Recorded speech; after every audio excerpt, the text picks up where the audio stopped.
I was inspired by the LEGO Factions early years of Castle. Wanted to recreate a little bit of that for myself, and so we have the Steadfast. Kind of imagining, what if you lived in a land with so many magical monsters that the most ordinary peasant has a castle for their house, and that's how you end up with a Battle-Cottage.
Sharp blades are paramount. So watch this. Oh yeah. You see it just glide through that foam?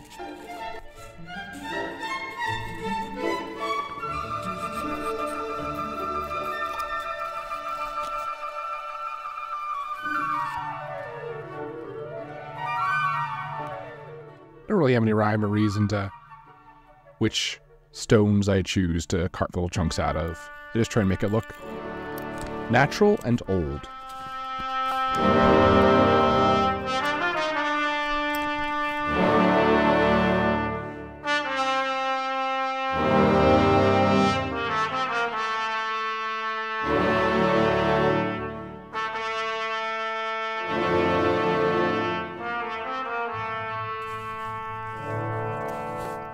Doing large stone bricks like this is one of my favorite things to do in crafting. Feels like the foam wants to do it. It's texture rollers from RP Archives Patreon, by the way. A lot of cool tools on there. The challenges I ran up against trying to make this is how to convey this is not a tiny watchtower, but a armored cottage. I feel like a fireplace always makes a place feel more homey.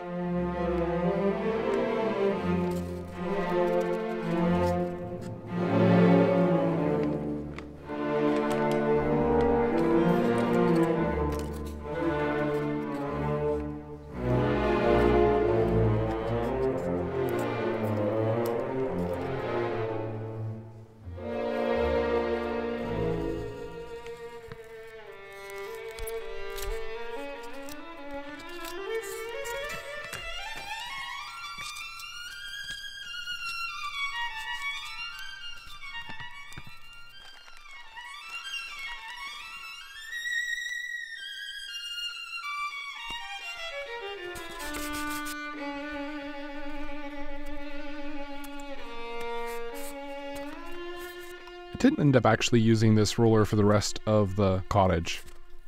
The texture's really cool, but it looks a little strange on the side of a building. That being said, using two texture rollers, one after the other, created a really interesting, organic, non-repetitive texture.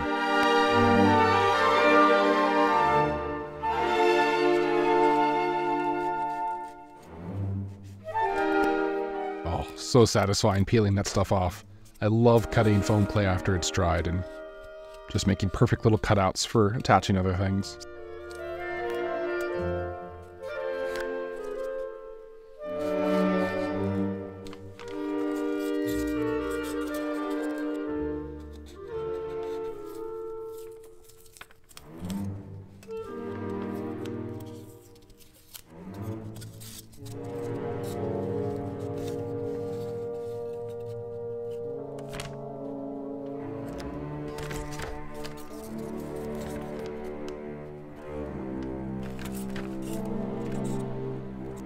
Saw this technique on Black Magic Craft. Really handy. You have to use a really low temperature on your hot wire in order to make it cut thin enough slices. Also important to stagger them and make the guide block a little bigger than you think you need to, so that you can have a variety of different shingles to choose from.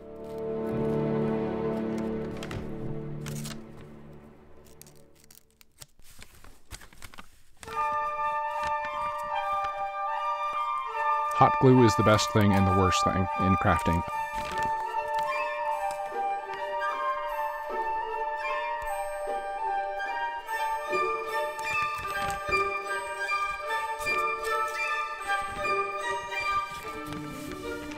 I don't know what possessed me to try and make this little window. I mean, I know what possessed me. The little cottage window with the shutters and the flower box was also an important part too, trying to make it look like a homey, lived-in place and not like a tiny castle. But my goodness, I put way too much time into making these tiny, tiny ripped boards into a window.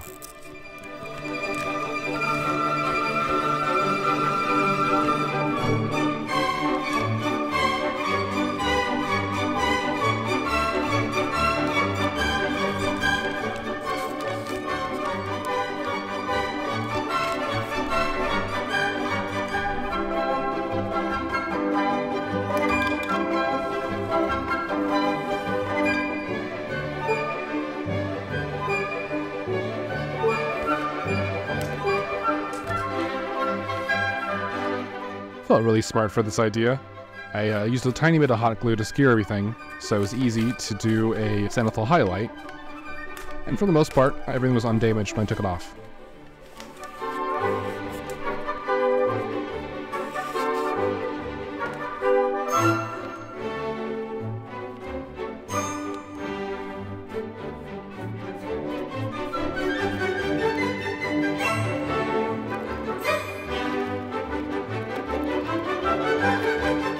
This painting mat, by the way, is a silicone dog mat for putting your dog's food on without it making a mess in your kitchen.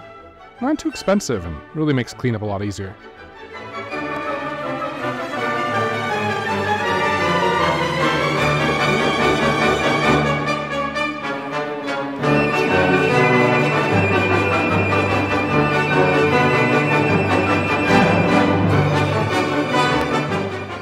When it comes to painting, I really like to just play with colors. I'm sure I could probably go faster if I established, like, this is the color I want for wood long in advance, but I like the loose feeling of just mixing on the piece, trying things out, seeing how they feel, wiping it off if you don't like it. Reduces the pressure of the whole thing. And reduces the need to buy 3 million different paints with slight color variations.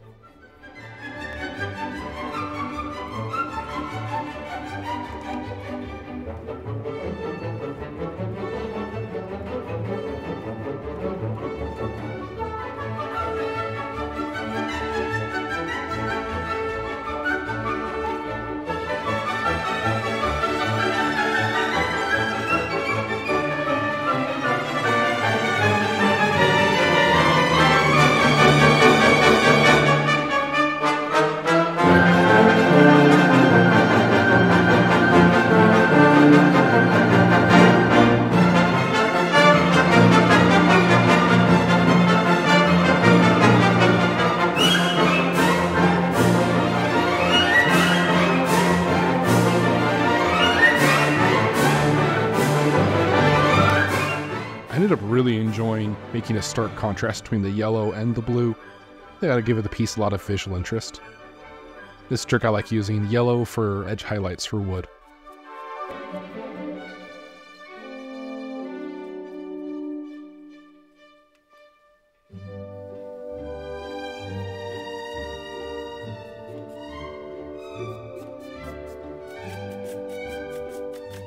Oh, look at those rocks pick up that white.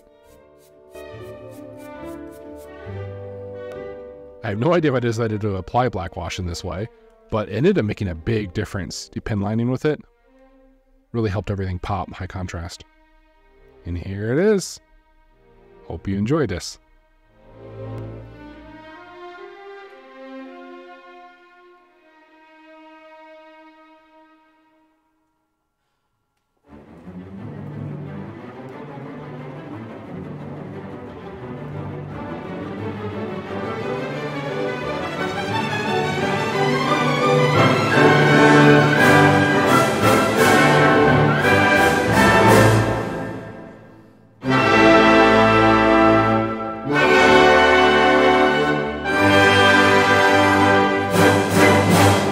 See you next time, everybody.